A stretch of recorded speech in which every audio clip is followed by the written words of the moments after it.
জনতা, আপনারা দেখেছেন যে এই ট্রাইব্যুনালে খুনি হাসিনা প্রহসনের বিচার ব্যবস্থা চালু করছিল। আজকে ওই ট্রাইব্যুনালে খুনি হাসিনার ফাঁসির রায় কার্যকর হয়েছে। আমরা সেদিন তৃপ্তির ঢেকুর তুলব, সেদিন ফাঁসির রায় কার্যকর হবে। আমাদের বিচার ব্যবস্থা আমাদের শহীদদের সাথে বেইমানি করেনি, আমাদের বিচার ব্যবস্থা আমাদের জুলাই যোদ্ধাদের সাথে বেইমানি করেনি। আমরা অতি শীঘ্রই বাংলাদেশ সরকারের কাছে আবেদন জানাবো যাতে দ্রুত এই খুনি হাসিনাকে বাংলার মাটিতে এনে অতি দ্রুত ওকে ফাঁসির রায় ঘোষিত করে। আর আমরা এটা শুনেছি বর্তমান বাংলাদেশের কয়েকজন 1001 শিক্ষক নাকি হাসিনার এই রায়ের বিরুদ্ধে গিয়ে হাসিনার পক্ষে দাঁড়িয়েছে। আমাদের বিশ্ববিদ্যালয়ের কোন টিচার যদি এর পক্ষে রায় দেয় তবে তার সম্মান সে হারাবে, তার পরিণতি ছাত্র জনতা দেখে নেবে। ইনকিলাব জিন্দাবাদ।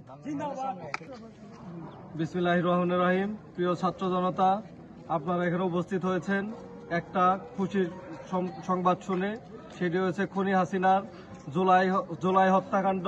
বিগত বছরগুলোতে গুম, খুন, নির্যাতন এদেশের মানুষের, ছাত্র জনতার উপর, সকল শ্রেণী পেশার মানুষের উপর যে নির্মম স্টিম রোলার চালিয়েছিলেন, তারই একটি ফলশ্রুতিতে এই জুলাই যোদ্ধাদের অবদানে আমরা একটি বিজয় অর্জন করেছিলাম। তার যে প্রহসনমূলক নির্বাচন এবং যত নির্মম হত্যাকাণ্ড, অবিচার, এর রায় আমরা ইতিমধ্যেই পেয়েছি। আজ এটি আমাদের জন্য খুশির দিন।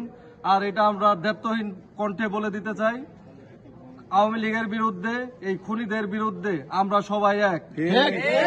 এটা যে কোনো দল মত নির্বিশেষে সবাই আমরা এক এই আওয়ামী লীগের বিরুদ্ধে। আমরা আরো বলতে চাই যে ফাঁসির রায় হয়েছে সেটা দ্রুত কার্যকর করা হোক। আর যারা এই বিচারের বাহিরে আছেন, পলাতক আছেন, এদের দেশে এনে দ্রুত বিচার কার্যকর করা হোক। এবং আমরা আমাদের স্মরণ করছি জুলাই যোদ্ধাদের, যাদের ত্যাগের বিনিময়ে যাদের হাত হারিয়েছে, পা হারিয়েছে, চোখ হারিয়েছে, অনেক নিষ্পাপ শিশু তাদের জীবন হারিয়েছে, তাদের আমরা সহমর্মিতা জ্ঞাপন করি। এবং যারা জীবন দিয়ে এই দেশকে ফ্যাসিস্ট আমল থেকে উদ্ধার করেছে, তাদের প্রতি আমরা কৃতজ্ঞতা জানাই, তাদের রুহের মাগফিরাত কামনা করি এবং তাদের আমরা আজীবন শ্রদ্ধা ভরে স্মরণ করব।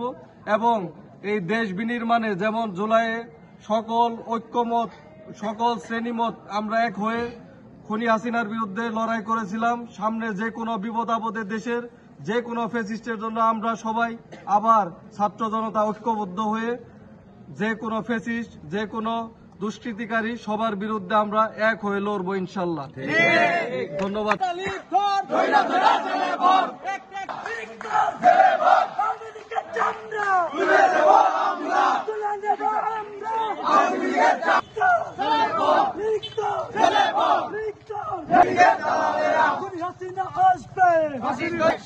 আওয়ামী লীগের বিরুদ্ধে ডাইরেক্ট অ্যাকশন, ডাইরেক্ট অ্যাকশন।